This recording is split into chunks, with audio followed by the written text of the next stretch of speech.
श्रियकान्ताय कल्याणनिधये निधयेतिनाम् श्रीवेङ्कटनिवासाय श्रीनिवासाय मङ्गलम्।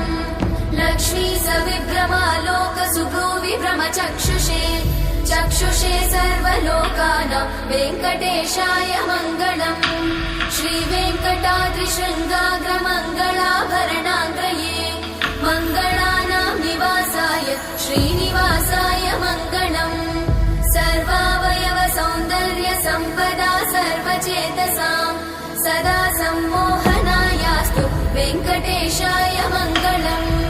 नित्याय निरवध्याय सत्यानन्दचिदात्मने सर्वान्तरात्मने श्रीमद् वेङ्कटेशाय मङ्गलम्।